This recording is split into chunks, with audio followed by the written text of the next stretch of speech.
Belchite, el pueblo fantasma lleno de fantasmas. Bienvenidos, bienvenidas de nuevo a este vuestro canal Energía y Sanación. Belchite, un pueblo próspero y hermoso que durante toda su historia luchó por sobrevivir hasta que en 1937 ya no pudo resistir más y quedó totalmente en ruinas. Hoy en día se alza a su lado una nueva población que recibe el mismo nombre y que honra la historia de la vieja pequeña ciudad que quedó destruida y anclada en el tiempo como testimonio de una cruda realidad.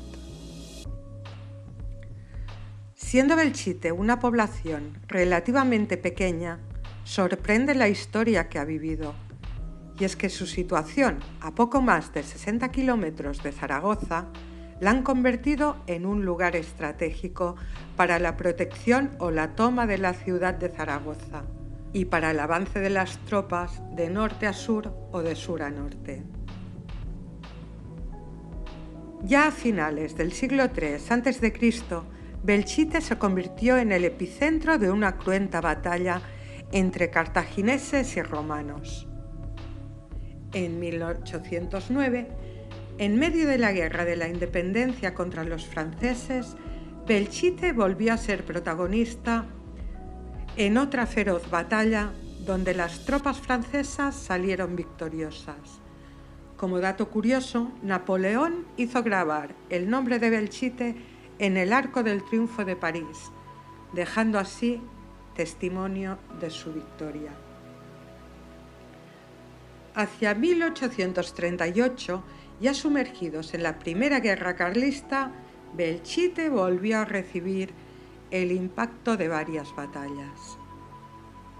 Pero esta, en apariencia inquebrantable ciudad, volvió a renacer de entre las cenizas, convirtiéndose de nuevo en una próspera población, hasta que en 1937 llegó la Guerra Civil Española.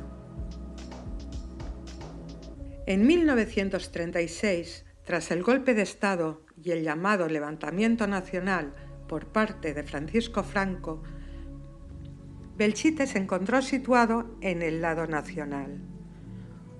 Unos cuantos guardias civiles, apoyados por algunos soldados falangistas y un grupo de habitantes favorables al nuevo Estado, defendían el bastión. Entre todos sumaban a lo sumo unas 3.000 personas. Cabe destacar que con el nuevo régimen, el alcalde socialista Mariano Castillo, así como 170 personas más, partidarios de la izquierda política, entre ellos parte de su familia, fueron detenidos. Mariano se suicidó y los demás terminaron ejecutados. El bando republicano ansiaba hacerse con esta estratégica plaza para facilitar su avance hacia Zaragoza, así que lanzó contra la población a unos 24.000 soldados que lograron dejar Belchite totalmente asediada. El hambre, la sed y las enfermedades lograron hacer mella entre la población y evidentemente la resistencia que podían ejercer los 3.000 partidarios del bando nacional era ínfima. Además, los republicanos contaban con el apoyo aéreo de tropas norteamericanas, canadienses y británicas que bombardearon la población sin compasión. Imaginaros que fueron cerca de 100 aviones que estuvieron bombardeando el pueblo a la par que las tropas de tierra destrozaban las defensas con 105 tanques e infinidad de cañones, logrando así entrar al pueblo y adentrarse por las calles, atacando casa por casa. Ante todo esto, el 6 de septiembre de 1936, 300 de los debilitados defensores del bando nacional que aún resistían en la cercada población iniciaron una ofensiva suicida con vistas a escapar del lugar y poder llegar a tierras falangistas. Solo 80 lograron llegar a Zaragoza. Más de 5.000 personas perdieron la vida entre el 24 de agosto y el 6 de septiembre de 1937 en Belchite. El horror de esos días de batalla aún resuena entre las ruinas de sus calles, y el recuerdo de miles de cadáveres descomponiéndose entre las ruinas, ayudados por el sofocante calor del verano aragonés, quedará en la memoria de sus piedras para siempre. Numerosos estudiosos de fenómenos paranormales han conseguido grabar psicofonías donde se escuchan voces, lamentos, gritos desgarradores, llantos de niños, aviones sobrevolando el lugar, bombas explotando. Y es que desde ese trágico 6 de septiembre el pueblo fue totalmente abandonado, dejando las ruinas como testimonio de esa ilógica batalla fraternal que nunca debió haber ocurrido. Numerosas fosas han sido encontradas. En unas se hallan cerca de 300 personas que fueron asesinadas por sus creencias políticas a manos de la Falange antes de la llegada de las tropas republicanas. Estas fueron cubiertas con cal viva y enterradas a las afueras de la población. Otras fosas también fueron cavadas en las inmediaciones, albergando los cuerpos de todos aquellos civiles y soldados que no fueron incinerados y que no pudieron ser sepultados en el cementerio. Al pasear por sus calles nos encontramos con una gran cruz negra de hierro que Franco hizo construir como homenaje a los caídos. Se escogió este lugar porque allí fue donde la mayoría de los que cayeron en la batalla fueron incinerados. A pesar de ello, se cuenta que debajo se encuentra una fosa común con cerca de 100 personas y que en las noches tranquilas se puede escuchar el llanto de un niño. Muchas personas son escépticas ante el fenómeno de las psicofonías, pero se han realizado estudios mostrándoles las grabaciones realizadas en el lugar a expertos en aviación que han podido aseverar que los sonidos registrados pertenecen al tipo de aeronaves cazas ligeros que, según los datos históricos, sobrevolaron y bombardearon el lugar en esos fatídicos días. En cuanto a las apariciones, hay numerosos testimonios que hablan de ellas. Una niña de corta edad que paseaba con sus padres entre las ruinas aseguró haber visto la figura de un soldado que la estaba saludando. Por otro lado, numerosos testigos aseguran haber visto sombras acechando en algunos de los maltrechos balcones que aún quedan en pie. Algunos de los fantasmas de los que más se hablan son los de Paulina y Antonia, dos mujeres que murieron juntas y que se aparecen vestidas de negro y cogidas del brazo, paseando junto a la casa donde ambas convivieron. Se cree que estas mujeres eran unas hermanas que murieron durante los bombardeos en esa casa. También es famosa la historia de quienes aseguran haber visto una imagen de una virgen llorando. La presencia de un soldado malherido lamentándose es otro de los espectros que pueblan las calles de Belchite, al que se añade la aparición de un niño que no para de gritar con desconsuelo. También destacan las presencias fantasmales de personas que aparecen andando entre las calles del lugar para luego desaparecer entre los edificios derrumbados. En el interior de la iglesia de San Martín de Tours, uno de los últimos lugares en ser bombardeados y donde se refugiaron un gran número de civiles pensando que así estarían a salvo, se han logrado captar una serie de psicofonías donde se escucha la voz de un niño o una niña pequeños.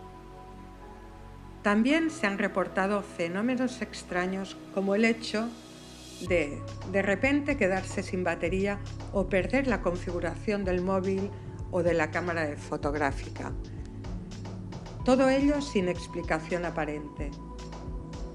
Y todo ello al entrar en esta iglesia.